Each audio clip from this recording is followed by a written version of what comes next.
Well, hola people, konnichiwa, bikin bersama Salvian di channelnya Kudetek.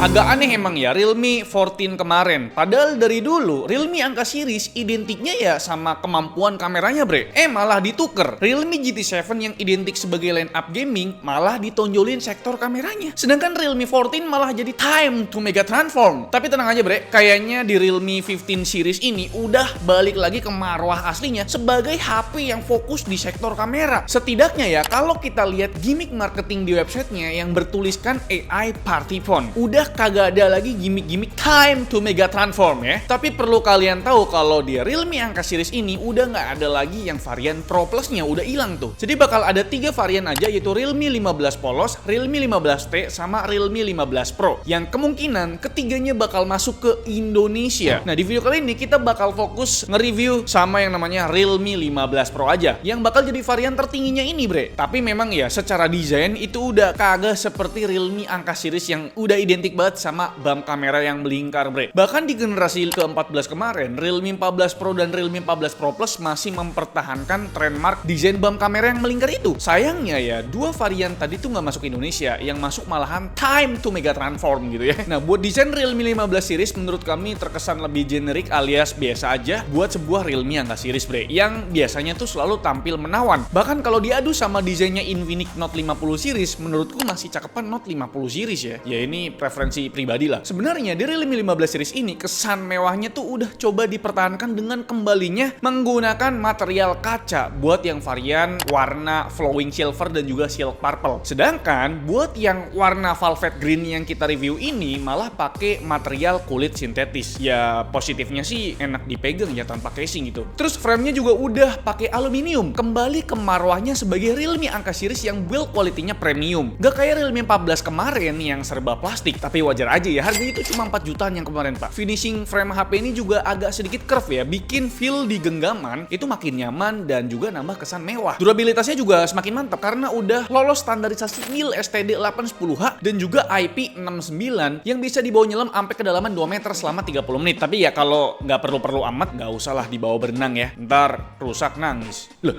fungsinya tadi IP69 apa bang? Ngomongin layar, ini juga back to Realme angka series bre, yang udah pakai panel OLED dengan ukuran 6,8 inci dan punya refresh rate up to 144Hz. Bahkan spesifikasi layarnya tuh lebih gaming dibandingkan Realme 14 kemarin yang ngaku HP gaming itu bre.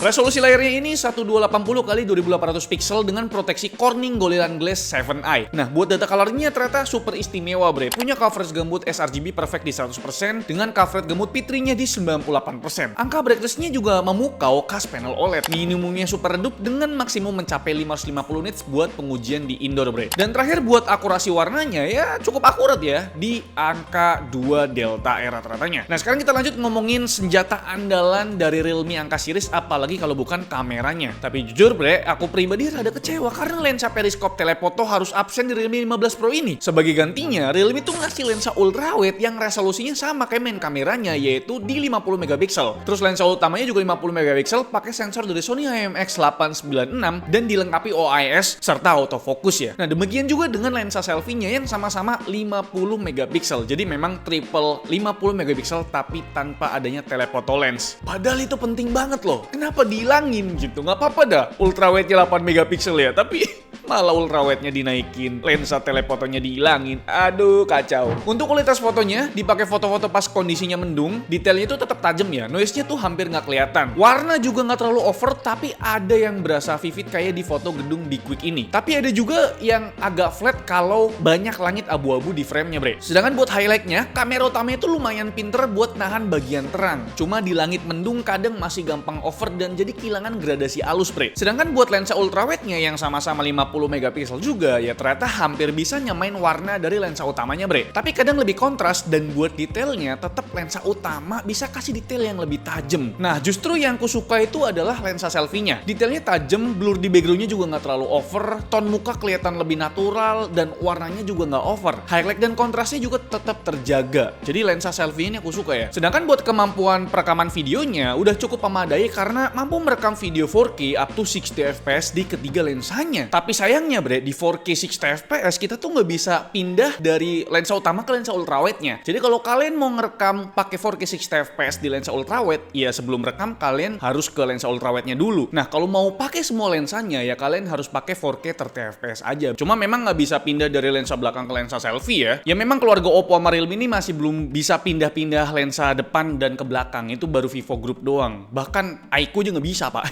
Sedangkan buat fitur steady-nya itu cuma bisa aktif sampai perekaman 4K 30fps aja di lensa utama dan lensa selfie-nya. Lensa ultrawide-nya nggak bisa pakai ultra steady pak. Dan berikut buat sampel videonya. Oke bre, ini adalah kualitas perekaman menggunakan kamera belakang di resolusi 4K 30fps. Kenapa kita tesnya di resolusi 30fps? Sebenarnya memang ini HP udah bisa di 4K 60fps, tapi memang di kamera kita, di YouTube kita itu kita rendernya di 4K 30fps bre. Jadi sayang lah kalau kita ngerekamnya, ngetesnya di 4K 60fps. Cuma memang di 4K 60fps itu kita cuma bisa pakai satu lensa aja, yaitu lensa utama. Jadi memang kalau kalian mau memanfaatkan semua lensanya ya kalian harus turunin ke 4K 30fps. Ini pakai main lensa ya, terus kita coba ke lensa ultrawide-nya. Tuh ya. Terus kita langsung ke main kameranya lagi. Nah, ini ya. Ini handheld satu tangan sambil jalan kaki, ternyata cukup stabil ya videonya. Dan untuk dynamic range-nya kalian bisa lihat masih cukup luas. Warna langitnya kelihatan biru juga. Biasanya kalau HP murah itu untuk dynamic range-nya itu nggak bisa nge-pick up warna langit, jadi dia malah kelihatan cuma abu-abu doang gitu loh bre. Dan untuk warna daun, rumput itu masih kelihatan tonnya tuh natural lah. Dan ini untuk kualitas perekaman menggunakan lensa selfie-nya di resolusi 4K 30fps.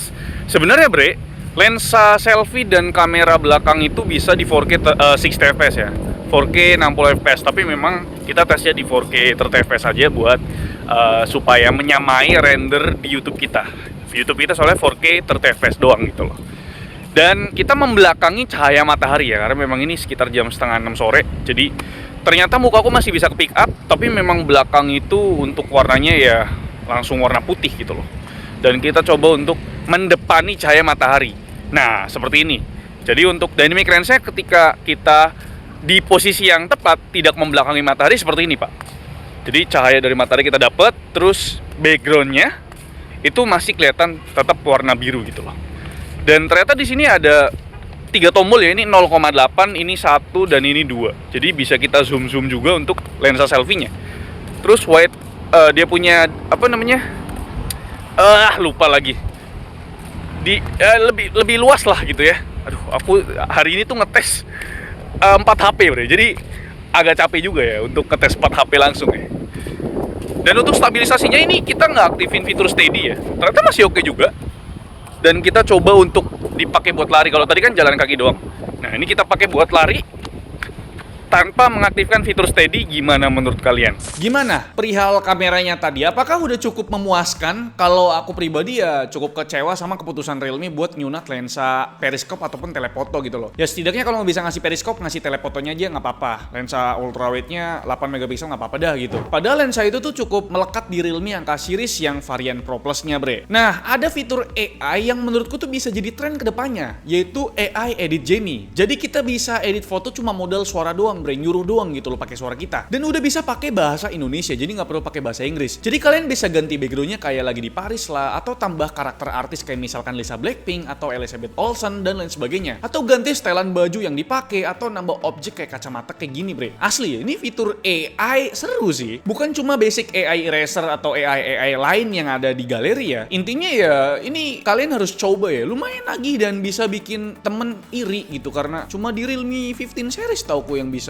AI Edit Genie ini. Yang nggak tahu kedepannya bakal bisa dipakai sama HP lain atau enggak gitu kan. Sebagai obat kekecewaan, Realme coba kasih kompensasi di jeroannya yang udah pakai chipset New Generation ya dari Qualcomm, yaitu Snapdragon 7 Gen 4. Performa berdasarkan skor Antutunya udah tembus 1 juta poin. Yang mana ini udah lebih kenceng dari Exynos 1580 di unit Galaxy A56, tapi memang masih kalah dari Dimensity 8300 Ultra yang ada di unit Xiaomi 14T 1 tahun yang lalu ya. Nah sebelum ngebahas lebih jauh performanya, kita lihat dulu dulu spesifikasi lengkapnya. GPU di sini pakai Adreno 722 yang grafik skornya lagi-lagi ada di tengah-tengah antara GPU Exynos 1580 dan Dimensity 8300 Ultra, bre. Kalau buat memorinya ada dua opsi, 8GB dan 12GB RAM yang pakai tipe memori LPDDR4X. Sedangkan buat storage-nya itu udah pakai interface UFS 3 yang transfer speed-nya sekitar 2000-an MB per second. Dengan 3 opsi kapasitas itu mulai dari 128, 256 dan 512. Ya, akhirnya yang mantap juga nih dikasih opsi 512, bre. Kagak kayak GT7 yang mentok di 256. Lah ini bisa masukin 512 gimana sih? Lanjut ke bagian baterainya. Ini juga udah improve dari Realme 14 Pro Plus yang cuma 6000 mAh. Sekarang itu genep jadi 7000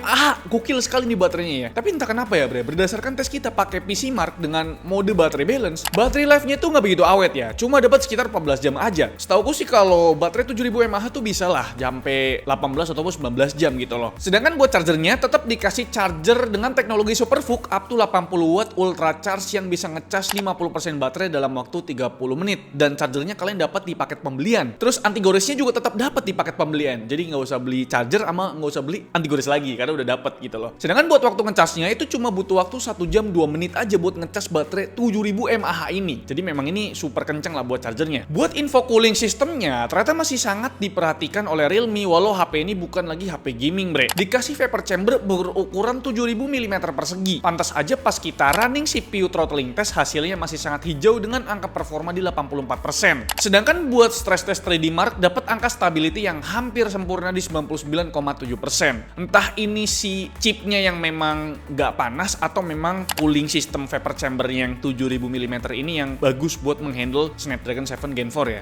Ya mungkin keduanya lah saling melengkapi gitu ya.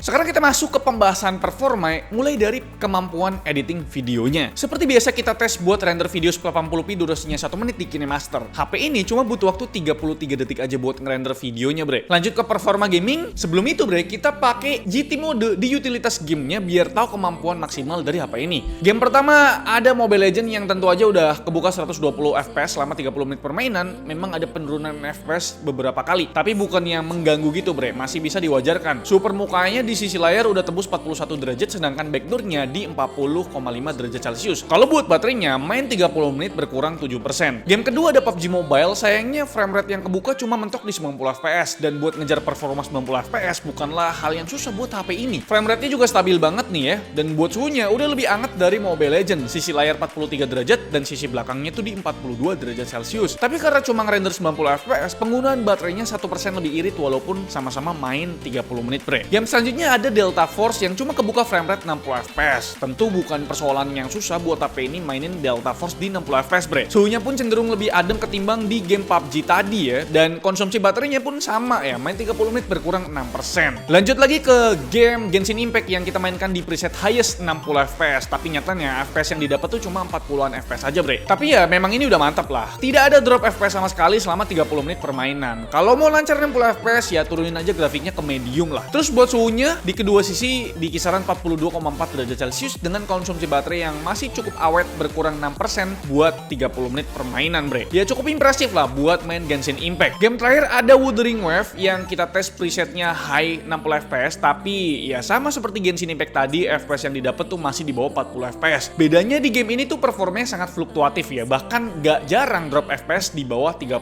ya. Suhunya pun udah lumayan mengganggu ya, bahkan sisi layar tembus 46 derajat Celcius dan sisi backdoornya mepetin 46 derajat Celcius. Konsumsi baterainya juga jadi yang paling boros dari kelima game yang udah kita tes tadi. Main 30 menit berkurang 9%, bre. Jelas ya memang di game ini bakal lebih berat ketimbang game Genshin Impact tadi. Lebih baik ya kalian mainnya di grafik low aja biar nggak panas dan dapat performa lebih stabil. Dan itu dia untuk performance gamingnya. Di Delta Force dan di PUBG Mobile sebenarnya bisa dapat performa yang lebih baik lagi ya. Tapi memang buat game Wuthering Wave HP ini masih cukup kewalahan ternyata ya. Terakhir kita mau mention fitur-fitur dari Realme 15 Pro ini ya. Mulai dari operating sistemnya yang udah pakai Realme UI 6 berbasis Android 15 yang dijanjikan 3 kali Android update. Terus buat Realme UI-nya aku pribadi masih lumayan nyaman ya, karena memang ini basicnya adalah ColorOS gitu loh, seperti Oppo. Jadi kalau kalian dari HyperOS sih memang sangat berbeda sekali ya user experience-nya. Kalau buat speakernya udah stereo tapi memang powernya nggak balance ya. Yang speaker bawah terlalu dominan bre. Buat frekuensi bawahnya nggak berasa, jadi buat jedak-jeduk kurang cocok. Tapi buat vokalnya ini lebih clear lah. Jadi memang cocoknya buat dengerin lagu pop. Dan berikut untuk sampel speakernya bre.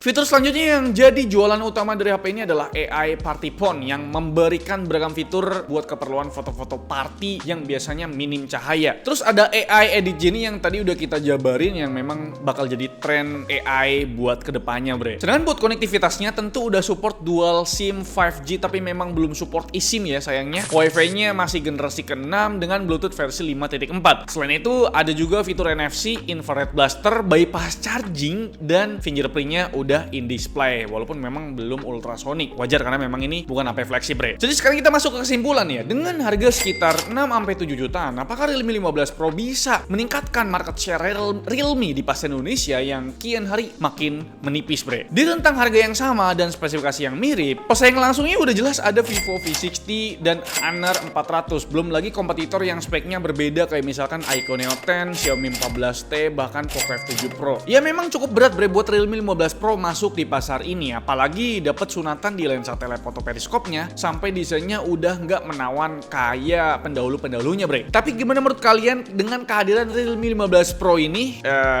dengan prosesor Snapdragon 7 Gen 4 yang ini? Coba dah tulis di kolom komentar. Atau Vivo V60 sih gila ya.